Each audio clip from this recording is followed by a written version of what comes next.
Grief is a heavy thing. It sits on your chest, making it hard to breathe, and follows you everywhere like a shadow you can't escape. That's how it felt when Claire's mom passed away. She was the kind of person who lit up every room she entered, warm, funny, and endlessly generous. Losing her left a hole in our lives that no amount of time could fill. The wake was supposed to be a peaceful day, a chance for friends and family to come together, share stories, and say goodbye. Claire worked tirelessly to make sure everything was perfect. She picked out flowers that reminded her of her mom's garden, arranged old photographs in frames, and even baked her mother's favorite cookies. Every detail mattered to her because it was her way of keeping her mom close, if only for one more day. We lived in Willow Creek Estates, a neighborhood with manicured lawns and strict rules enforced by the Homeowners Association, HOA. Most people followed the guidelines without question, but I never imagined they'd interfere with something as personal as a wake.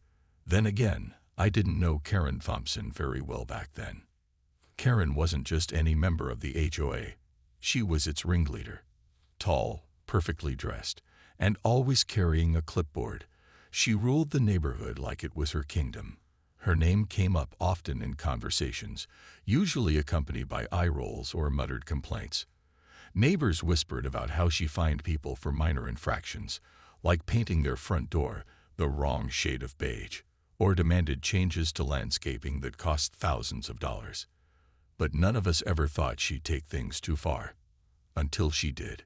On the morning of the wake, while guests were arriving and hugging Claire, Karen showed up uninvited.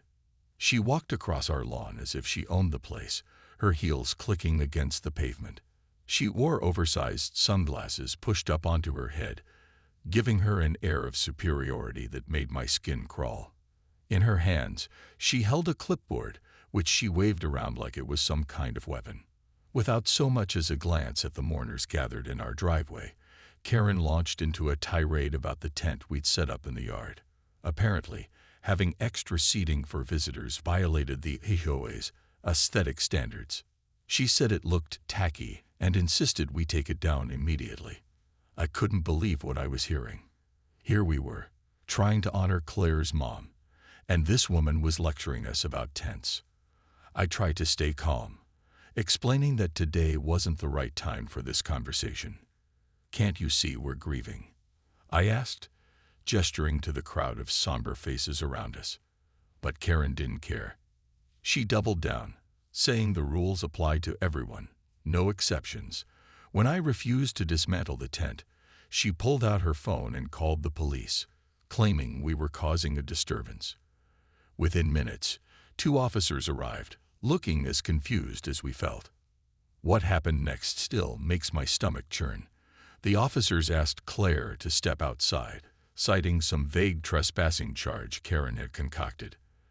They put handcuffs on her, on my wife, right there in front of everyone. Claire didn't resist. She just stood there, tears streaming down her face, too heartbroken to argue. As they led her to the patrol car, all I could do was watch, frozen in shock and anger. That moment changed everything. It wasn't just about the tent anymore. It wasn't even about the HOA. This was about power and control, and how far someone would go to assert it. And as I stood there, watching the taillights of the police car disappear down the street, I knew one thing for certain. Karen had made a grave mistake messing with us. The moment the police car drove away with Claire inside, a cold fury surged through me. I couldn't believe what had just happened. My wife, grieving, fragile, and heartbroken, had been treated like a criminal in her own home. And all because Karen, with her clipboard and her inflated sense of authority, decided that rules about tents mattered more than human decency. For a few seconds, I stood frozen, staring at the empty space where the patrol car had been. The air felt heavy, almost suffocating. Around me, friends and family whispered nervously, unsure how to react. Some looked angry, others horrified. A few people stepped forward to offer comforting words, but their voices sounded distant, muffled by the storm brewing inside me. I knew I needed to act quickly. First, I called the police station to confirm Claire was okay and to ensure she wouldn't be held longer than necessary. To my relief, they assured me she would be released soon since there were no real grounds for an arrest. Still, the fact that this had happened at all made my blood boil. No one should have to endure such humiliation, especially not during a time of profound loss.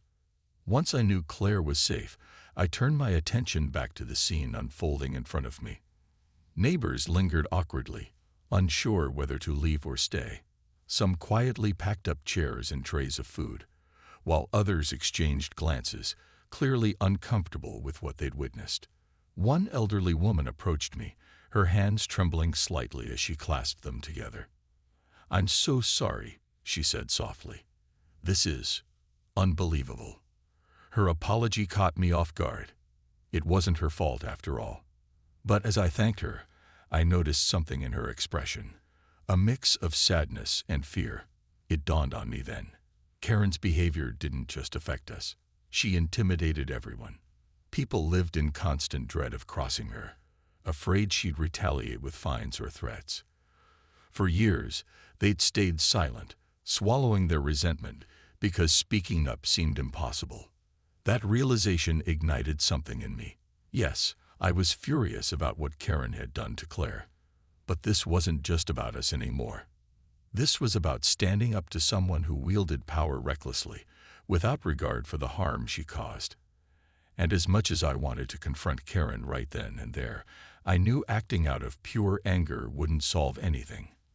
I needed proof, hard evidence that exposed her tactics for what they truly were, abuse of power.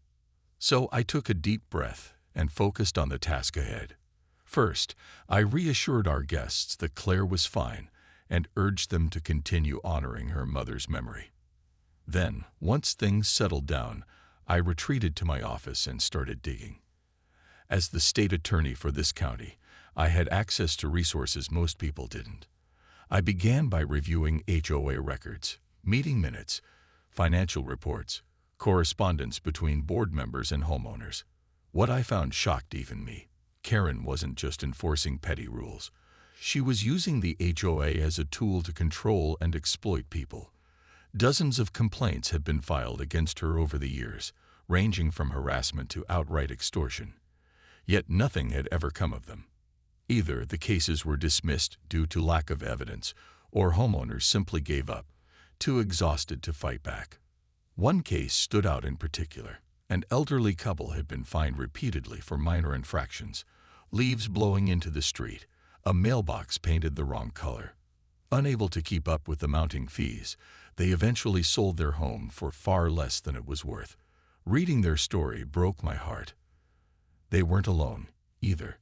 Several other families described similar experiences, forced out of their homes by Karen's relentless pressure. By the time I finished compiling the evidence, I had enough material to expose not just Karen, but the entire dysfunctional system she represented. But before taking legal action, I wanted to confront her directly. Not out of spite, but because I believed she deserved to hear the truth, to see the consequences of her actions laid bare. As I prepared for that meeting, I thought about Claire and how strong she'd been throughout everything. Despite her pain, she hadn't let Karen break her spirit. That strength inspired me to keep going, no matter how difficult the road ahead might be. Because sometimes, fighting back isn't just about justice. It's about protecting the people you love. The next morning, I woke up with a clear purpose. While Claire slept, finally finding some rest after the chaos of the previous day, I quietly made my way to the kitchen. With a steaming cup of coffee in hand, I opened my laptop and began piecing together everything I'd uncovered about Karen and the HOA. The more I read, the angrier I became. But anger alone wouldn't be enough to take her down. This needed precision, strategy, and undeniable proof. I started by organizing the documents into categories: fines issued, complaints filed, property transactions, and correspondence between homeowners and the HOA board. Patterns quickly emerged. For instance, Karen seemed particularly aggressive towards certain families, those who couldn't afford expensive repairs or legal battles. She'd hit them with outrageous fines for minor violations, then offer to waive the penalties if they paid her directly. It was blatant extortion, hidden behind layers of bureaucracy. One case stood out vividly. A young couple, barely in their 30s, had moved into Willow Creek Estates just 2 years ago. They were excited to start fresh, dreaming of raising a family in a safe neighborhood. But within months, Karen targeted them. First, it was a fine for parking their car on the driveway overnight, a rule buried deep in the HOA handbook that no one ever mentioned during the home buying process. Then came another fine for having mismatched window treatments. When they fell behind on payments, Karen threatened foreclosure unless they sold their house immediately. Desperate, they agreed to sell at a loss, leaving them financially devastated. By late afternoon, I had amassed a mountain of incriminating material. Emails, bank statements, witness testimonies, all meticulously organized into a folder labeled *Willow Creek HOA Investigation*. I stared at it for a long moment, letting the weight of what I was about to do sink in. Taking on someone like Karen wouldn't be easy. She had power, influence, and a reputation for crushing anyone who opposed her. But I had something she didn't: the truth. Before confronting her, I took a step back to think. This wasn't just about revenge. It was about justice. Justice for Claire, for the elderly couple who lost their home, for every person who'd suffered silently under Karen's regime. And as much as I wanted to march straight to her door and demand answers, I knew patience would serve me better. So I prepared carefully, rehearsing every detail of what I planned to say. That night, as I sat across from Claire at the dining table, I filled her in on what I'd discovered. Her eyes widened in disbelief as I explained the extent of Karen's wrongdoing. "You're really going to do this?" she asked quietly, her voice tinged with both hope and apprehension. "I have to," I replied firmly. "Not just for us, but for everyone she's hurt." Claire nodded, her expression softening. "Then I'm with you," she said. "Whatever happens, we'll face it together." Her words gave me strength, because in that moment I realized something important. Standing up to someone like Karen wasn't just about winning. It was about showing people they didn't have to live in fear anymore.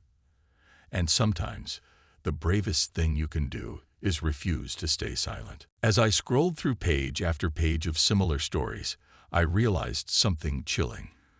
Karen wasn't just enforcing rules. She was manipulating lives.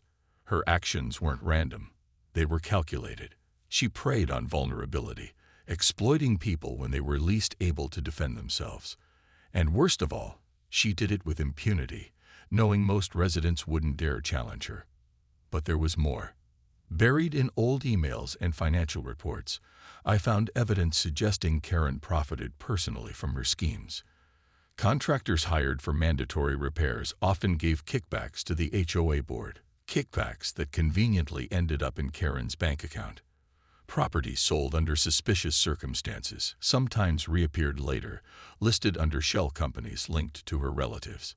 It was a web of corruption so intricate it almost felt impossible to untangle. Still, I knew I couldn't stop now. Every piece of evidence strengthened my resolve. But as I worked, I couldn't shake the feeling that this fight wasn't just about exposing Karen.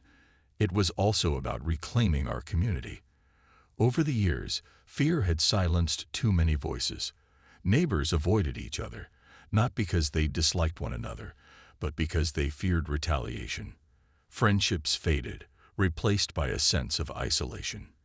Even simple acts of kindness, like borrowing a cup of sugar or inviting someone over for dinner, became rare. That's when I decided to involve others.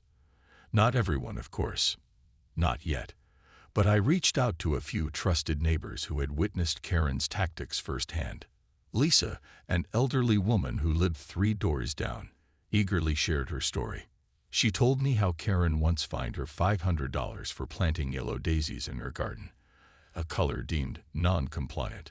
Another neighbor, Tom, revealed he'd been forced to repaint his house twice in 6 months because Karen kept changing the approved palette.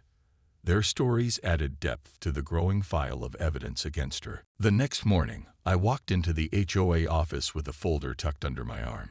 It wasn't just any folder. It was the culmination of hours of research, evidence, and preparation. Every document inside it told a story, of fines that didn't make sense, of rules twisted to suit personal agendas, and of lives disrupted by one woman's unchecked power. I knew this meeting would define what happened next. For Claire, for our neighborhood, and for me. Karen was already there when I arrived, seated behind her desk like she owned the place. She looked up as I entered, her expression shifting from mild curiosity to thinly veiled annoyance. "What can I do for you?" she asked, her tone clipped, as if my presence was an inconvenience. I didn't waste time with pleasantries. Instead, I placed the folder on her desk and slid it toward her. "You can start by apologizing to my wife," I said firmly, locking eyes with her. "And then you can explain why you thought harassing a grieving widow was acceptable behavior." For a moment, Karen just stared at me, her perfectly penciled eyebrows arching slightly. Then she glanced down at the folder, her lips curling into a smirk. "This is ridiculous," she said dismissively. "You're blowing things out of proportion." "Oh, I don't think so," I replied, opening the folder to reveal its contents. Page after page of incriminating evidence filled out, emails detailing suspicious transactions, complaints filed by homeowners, financial records showing payouts to contractors linked to her family members. Her smug expression faltered as she scanned the documents, her face slowly draining of color. "Care to tell me about these fines you waived in exchange for cash?" I pressed, leaning forward. "Or how about the homeowners you strong-armed into selling their properties? The elderly couple who lost their home because they couldn't afford your arbitrary penalties." Karen's hands trembled slightly as she flipped through the pages. For the first time since I'd met her, she looked unsure of herself. But she quickly tried to regain control. "You have no right to barge in here like this," she snapped, though her voice lacked its usual confidence.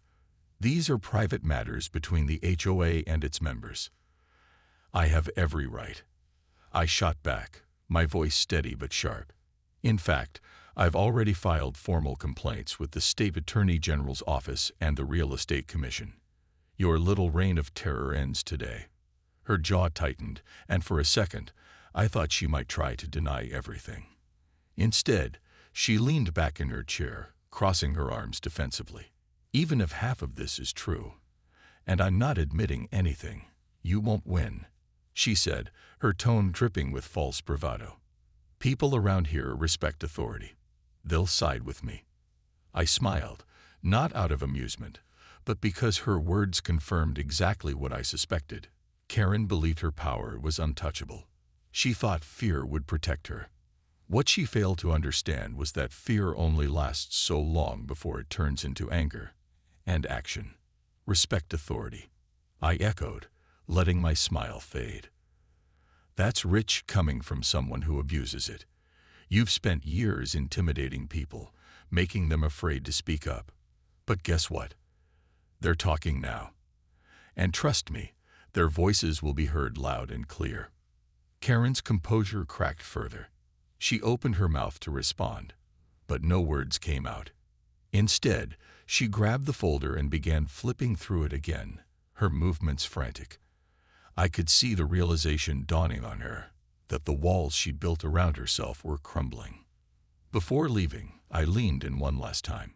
"This isn't over," I said quietly. "But if you want to avoid even more trouble, you'll step down from the HOA board immediately. No excuses, no delays." As I turned to leave, I caught a glimpse of her reflection in the window, a woman who had always thrived on control, now visibly shaken. It was a small victory, but it felt significant. Because for the first time, Karen Thompson was facing consequences for her actions, and deep down, I knew the hardest part was yet to come. By the time I left the HOA office, word of my confrontation with Karen had already begun to spread.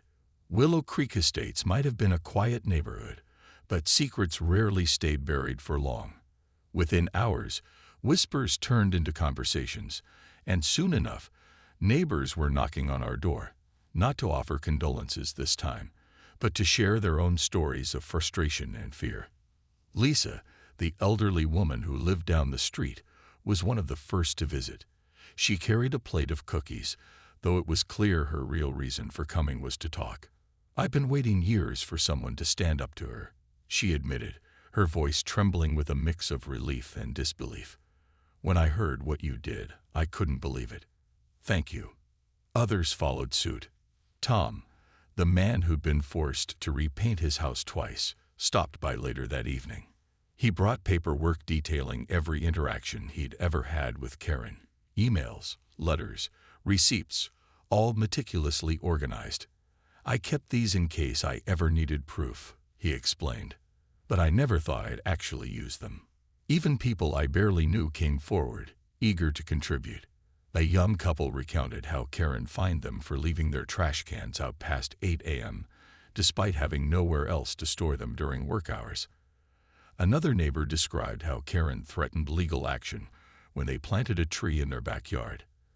A tree that technically fell within the approved species list, but somehow still violated an unwritten rule about visual obstruction.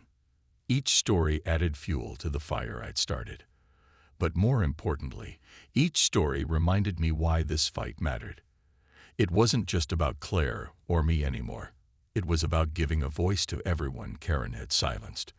And as the days passed, something remarkable began to happen. The neighborhood changed. For so long, fear had kept us apart. Neighbors avoided eye contact, afraid to draw attention to themselves. Friendships faded under the weight of unspoken grievances. But now, people were talking openly, not just about Karen, but about everything. They shared meals, exchanged phone numbers, and even organized informal meetings to discuss how to rebuild the community once Karen was gone. Karen, meanwhile, seemed to retreat into herself. She resigned from the HOA board the very next day, citing personal reasons in a hastily written email sent to all residents. Her resignation didn't come as a surprise. She must have realized the tide was turning against her, but it was still satisfying to see her step down without a fight.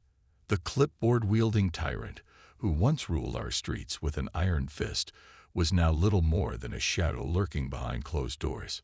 Law enforcement launched an official investigation shortly after. Detectives arrived at her house one afternoon, carrying boxes to collect evidence. I watched from my window as Karen stood on her porch, arms crossed, looking smaller than I'd ever seen her. Gone was the air of superiority. In its place was a woman who finally understood the consequences of her actions. While the legal process played out, the HOA underwent a complete transformation. Residents elected new leadership, a diverse group of volunteers committed to transparency and fairness. Rules became guidelines rather than mandates, designed to enhance the neighborhood instead of controlling it. Committees formed naturally, with neighbors stepping up to tackle issues like landscaping, safety, and community events. For the first time, Willow Creek felt less like a gated fortress and more like a real community. Claire, too, found her footing again. Though the pain of losing her mother lingered, she threw herself into helping revamp the HOA. She joined the newly formed Neighborhood Relations Committee, determined to ensure no one else would suffer as we had. Watching her smile as she coordinated block parties and organized volunteer projects filled me with pride. This was the Claire I loved, the strong, compassionate woman who refused to let adversity define her. Still, the scars remained. Every time I saw Karen's empty house, I remembered the cost of standing up to tyranny. It wasn't easy, and it certainly wasn't pretty, but it was necessary. Because sometimes change doesn't come quietly. It comes screaming, demanding to be heard. And as I looked around at the newfound sense of unity in our neighborhood, I knew the battle had been worth it. As the weeks turned into months, Willow Creek Estates transformed in ways I never thought possible. The oppressive cloud that had hung over the neighborhood for years finally lifted, leaving behind a sense of freedom and renewal. Without Karen's iron grip, people began to breathe easier, literally and figuratively. Neighbors who once avoided each other now exchanged warm smiles and friendly waves. Conversations flowed freely, unburdened by the fear of retaliation or judgment. The new HOA leadership played a big role in this shift. They were ordinary people, parents, retirees, young professionals, who cared about the community and wanted it to thrive.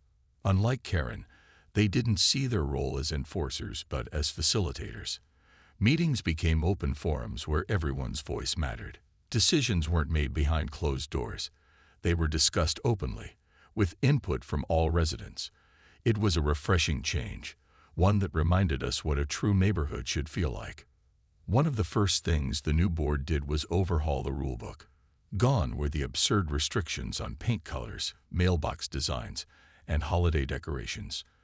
In their place came guidelines that encouraged creativity and individuality while maintaining a cohesive look. For example, instead of banning certain types of plants, the landscaping committee created a list of drop-resistant options that complemented the area's natural beauty. The goal wasn't conformity, it was harmony. But the changes went beyond rules and regulations. Slowly, the spirit of the neighborhood shifted. People started hosting gatherings again, barbecues, book clubs, even movie nights under the stars. Kids rode bikes down the cul-de-sacs, laughing without a care in the world. The sound of hammers and saws filled the air as homeowners took pride in sprucing up their properties, no longer worried about being fined for minor infractions. It was as if the entire community had awakened from a long, suffocating slumber. Claire threw herself into these efforts wholeheartedly.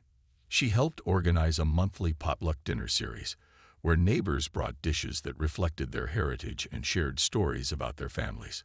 She also spearheaded a project to create a small community garden, a space where anyone could grow vegetables, herbs, or flowers. The garden quickly became a hub of activity, with volunteers working side by side, swapping gardening tips and life advice. Watching her laugh and connect with others brought me immense joy. Seeing her heal and help others heal was the greatest reward we could have asked for. Of course, not everything changed overnight. Some scars ran deeper than others. A few families still struggled financially after being forced to sell their homes during Karen's reign. Others found it hard to trust again, wary of putting themselves in vulnerable positions. But even among those who remained cautious, there was a palpable sense of hope. People believed in the possibility of something better because they could see it happening around them. Karen's house sat empty for months, a stark reminder of what she'd done. Eventually, it sold to a young family with 2 kids and a dog. On moving day, Claire baked them a welcome pie and left it on their doorstep with a note. *Welcome to Willow Creek. We're so glad you're here. When they introduced themselves a few days later, I noticed how warmly they were greeted by the neighbors. It was clear they'd landed in a place that valued kindness over control, a far cry from the hostility Karen had sown. Looking back, I realized something important. Standing up to Karen hadn't just exposed her wrongdoing. It had sparked a chain reaction.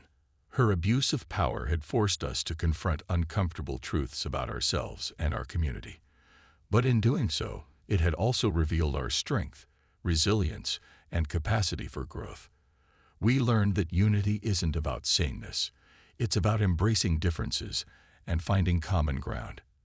And sometimes, the hardest battles lead to the most beautiful transformations. Today, when I walk through Willow Creek, I feel proud, not just of what we accomplished, but of who we've become. This is more than a neighborhood now. It's a home, a sanctuary, a place where people genuinely care for one another. And though the road to get here was long and difficult, I wouldn't trade it for anything. Because in the end, the best victories aren't just about defeating your enemies. They're about building something worth fighting for. Reflecting on everything that happened, I can't help but marvel at how much has changed, not just in Willow Creek, but within myself and Claire. Life here feels lighter now, like the air itself is cleaner. The heavy weight of Karen's control is gone, replaced by a sense of freedom and possibility. But more than anything, this experience taught me lessons I'll carry for the rest of my life. For starters, I learned that power unchecked inevitably leads to corruption. Karen didn't start out as the villain she became. Somewhere along the way, she lost sight of what it meant to serve others. She confused authority with dominance, thinking rules existed solely to be enforced rather than to benefit the community. Her downfall was a reminder that no one is above accountability, not even someone who thinks they're untouchable. And while justice may take time, it always finds its mark. I also discovered the strength of standing together. For years, fear kept us isolated, too scared to speak up or support each other. But when we finally did come together, we realized how much stronger we were as a united front. It wasn't just about taking down Karen. It was about reclaiming our voices, our dignity, and our right to live without being controlled. Every neighbor who shared their story, every family who joined the fight, played a part in making Willow Creek a better place. Together, we proved that even the smallest acts of courage can spark big changes. Claire and I grew closer through all of this, too. Grief tested us in ways I never anticipated, but so did fighting back against injustice. There were moments when I wondered if we were doing the right thing, if confronting Karen would only make things worse. Yet every time doubt crept in, Claire reminded me why we had to keep going. We deserve peace, she'd say, not just for us, but for everyone. Her determination inspired me to push forward, even when the odds felt stacked against us. Now, watching her laugh with neighbors or tend to the community garden, I see a version of her that's stronger and more resilient than ever before. As for Karen, her absence left a void, but not the kind you might expect. Instead of mourning her departure, people celebrated the opportunity to rebuild. Her house, once a symbol of intimidation, is now filled with laughter and light thanks to the young family who moved in. They've embraced the neighborhood spirit, hosting backyard barbecues and cheering on kids playing soccer in the cul-de-sac. It's proof that even places tainted by negativity can heal with time and effort. This journey also reinforced my belief in the importance of empathy. Before all this, I viewed the HOA as nothing more than an annoyance, a group of overly strict neighbors enforcing trivial rules. But seeing the toll Karen's actions took on families made me realize how deeply those rules impacted real lives. People weren't just upset about fines or penalties. They were hurt by the lack of compassion, the disregard for their struggles. That's why the new leadership focuses so heavily on understanding and supporting residents. Rules exist to guide, not punish, and kindness should always come first. Finally, I learned that standing up for what's right isn't easy, but it's necessary. Confronting Karen wasn't just about revenge. It was about protecting the future of our community. It was about showing my children, when we have them someday, that doing the hard thing is often the most worthwhile. Sometimes, justice requires sacrifice, sleepless nights, difficult conversations, and moments of doubt. But the reward, a fairer, kinder world, is worth every challenge. Today, as I sit on our porch watching the sunset paint the sky in shades of orange and pink, I feel grateful. Grateful for the neighbors who stood beside us, for the resilience Claire showed during our darkest days, and for the chance to rebuild something broken into something beautiful. Willow Creek Estates will never be perfect, no place is, but it's ours. And in the end, that's all that matters. Because sometimes the hardest battles lead to the brightest victories. And sometimes the best way to honor those we've lost is by creating a world where love, unity, and fairness prevail, even in the face of adversity.